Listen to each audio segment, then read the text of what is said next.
Guys, स्वागत है आपका एक बार फिर से साइंस स्टडी सेंटर पर। तो आज की वीडियो में हम पढ़ेंगे मगध साम्राज्य का। लास्ट वीडियो में हमने 16 महाजनपद को कंप्लीट किया था, जिसमें से सबसे फेमस जो साम्राज्य था वो था मगध साम्राज्य। तो मगध साम्राज्य के बारे में आज विस्तार से जानकारी प्राप्त करेंगे। तो चलिए स्टार्ट करते हैं। भारत के प्राचीन इतिहास में मगध को महत्वपूर्ण स्थान प्राप्त था। 6वीं शताब्दी ईस्वी पूर्व में यह उत्तर भारत में स्थापित 16 महाजनपदों में सबसे महत्वपूर्ण था। 5वीं शताब्दी ईस्वी पूर्व में भी यह सबसे विस्तृत और शक्तिशाली साम्राज्य बन गया था। इस साम्राज्य में 4th शताब्दी ईस्वी पूर्व तक भारत की राजनीतिक में बड़ी महत्वपूर्ण भूमिका निभाई थी। तो आज हम इसी मगध साम्राज्य के बारे में पढ़ेंगे विस्तार से। इसका सबसे जो महत्वपूर्ण जो मगध साम्राज्य का भारत के प्राचीन इतिहास में मगध को महत्वपूर्ण स्थान प्राप्त था। 6वीं शताब्दी ईस्वी पूर्व में यह उत्तर भारत में स्थापित 16 महाजनपदों में सबसे महत्वपूर्ण था। 5वीं शताब्दी ईस्वी पूर्व में भी यह सबसे विस्तृत और शक्तिशाली साम्राज्य बन गया था। इस साम्राज्य में 4th शताब्दी ईस्वी पूर्व तक भारत की राजनीतिक में बड़ी महत्वपूर्ण भूमिका निभाई थी। तो आज हम इसी मगध साम्राज्य के बारे में पढ़ेंगे विस्तार से। इसका सबसे जो महत्वपूर्ण जो मगध साम्राज्य का पहला जो राजा था वो था बिंबिसार। बिंबिसार ने 544 से 492 ईस्वी तक क्या किया था, शासन किया था। 544 पे वो शासक बना था, यानी गद्दी पर बैठा था, और 15 वर्ष की उम्र थी उस टाइम पे उसकी। 492 तक उसने शासन किया था। उसका संबंध हर्यक वंश से था। हर्यक वंश से उसका जो था संबंध था। बिंबिसार ने सर्वप्रथम प्रसेनजीत की बहन कौशल देवी से क्या, उसे दहेज में काशी नामक शहर दिया गया।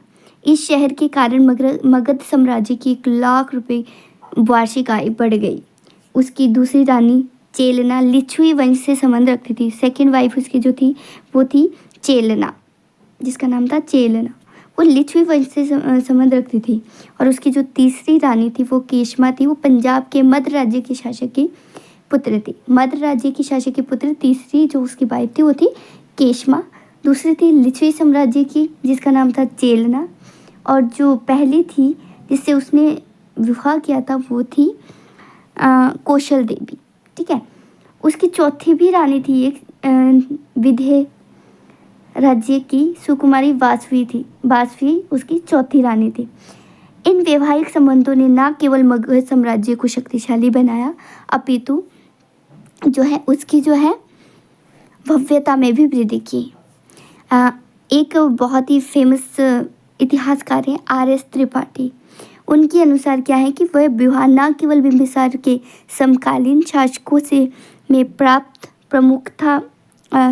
प्रमुखता की को ही दर्शाते, अपितु इन्होंने मगध राज्य के विस्तार के लिए मार्ग तैयार किया था। ठीक है। बिंबिसार ने जो है राजगाह या राजगीर को अपनी राजधानी बनाया था, और इसका निर्माण महागोविंदा ने करवाया था। ये 5 पर्वतों से घिरी हुई थी, जिसके कारण इस पर आक्रमण करना कोई आसान काम नहीं था। बिंबिसार था वो क्या था, एक धार्मिक किस्म का व्यक्ति था। धार्मिक सहिष्णुता उसके अंदर थी। इसी कारण से बौद्ध धर्म का महान श्रद्धालु ने कहा जाता था, और जैन धर्म ने उसे जैन धर्म का महान श्रद्धालु बताया गया था। निसंदेह बिंबिसार के शासनकाल में के दौरान मगध साम्राज्य बहुमुखी विकास हुआ। सिंहासन प्राप्त करने के उद्देश्य से अजातशत्रु ने अपने ही पिता बिंबिसार की 492 ईस्वी में हत्या कर दी, और बिंबिसार का पुत्र था अजातशत्रु, और अजातशत्रु भी इसको कहा जाता है। इसने 492 से 460 तक क्या किया था, शासन इसने किया था।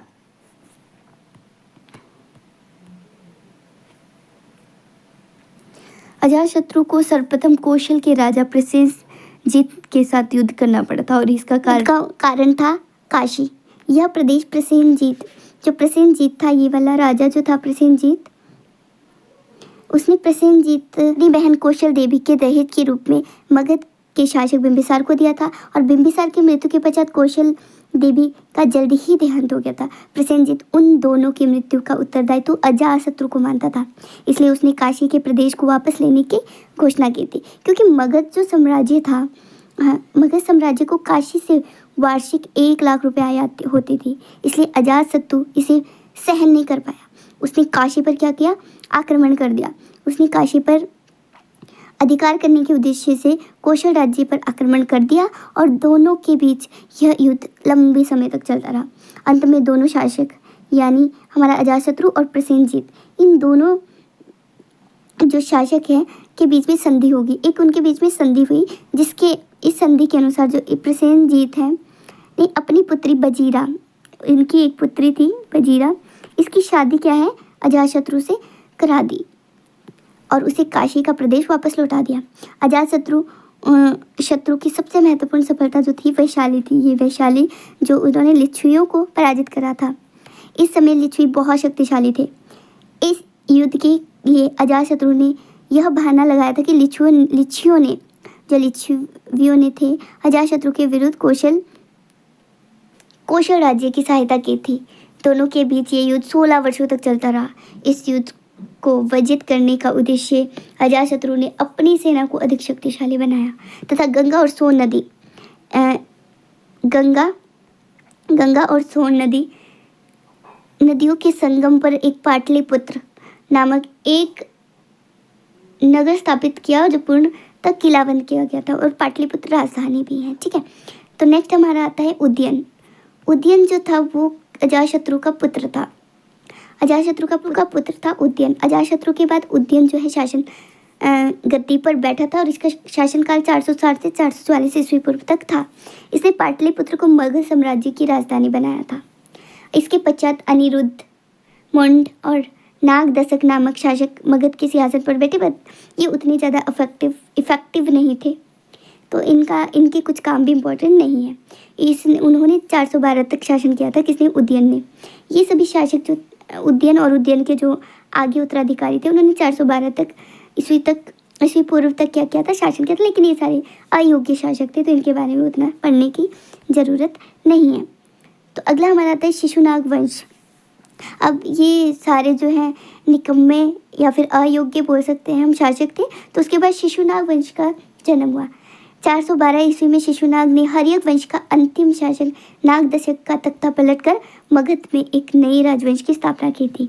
किसने, शिशुनाग ने नागवंश की जो है शिशुनाग वंश की क्या की थी, स्थापना की थी और इसने हर्यक वंश के अंत किया था। उसने वैशाली को कुछ समय के लिए अपने साम्राज्य की क्या राजधानी बनाया। उसकी सबसे महत्वपूर्ण सफलता अवंती के शासक चंद्रप्रद्योत को पराजित किया था। उसने किसने,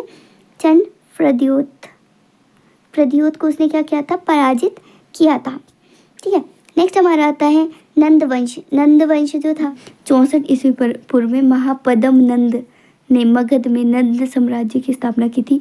इंपॉर्टेंट क्वेश्चन है कि नंद साम्राज्य की स्थापना किसने की थी, तो महापद्म नंद ने नंद वंश की स्थापना की थी और ये मगध साम्राज्य का ही आगे भाग है। ठीक है, नंद वंश का अंतिम शासक धनानंद था। जो ये धनानंद का था, इसके पास अपार धन था, जिसके कारण इसे धनानंद कहा जाता था। उसकी सेना बहुत ही ज़्यादा विशाल हुआ करती थी। उसकी सेना में 2 लाख पैदल सैनिक, 60,000 घुड़सवार और 6,000 हाथी थे। इसी विशाल सेना के कारण सिकंदर के सैनिकों को मगध पर आक्रमण करने का साहस न हुआ। धनानंद बहुत लोभी था। उसने अपनी प्रजा से गैरकानूनी ढंगों से धन एकत्रित करने में कोई कसर न छोड़ी। परिणाम स्वरूप वो अपनी प्रजा पर बहुत बदनाम हुआ था।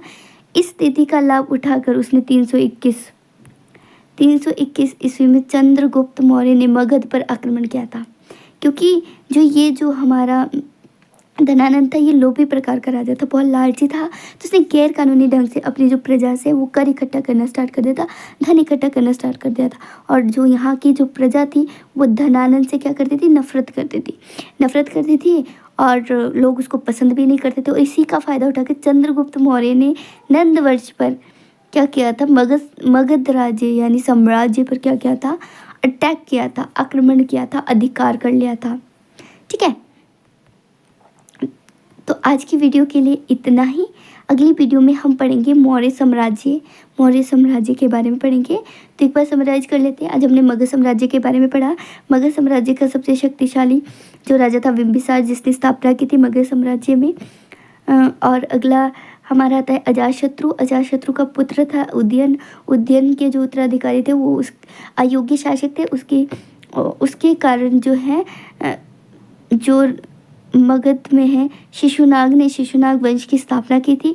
उसके बाद क्या हुआ, नंद वंश में महापद्म नंद ने नंद वंश की स्थापना की मगध में। और इसका अंतिम जो शासक था वो था धनानंद, जो कि बहुत लालची टाइप का था, जिसका फ़ायदा उठा के लोग उसको पसंद नहीं करते थे। इसका फ़ायदा उठाकर मौर्य साम्राज्य के संस्थापक चंद्रगुप्त मौर्य ने मगध पर क्या किया, आक्रमण किया।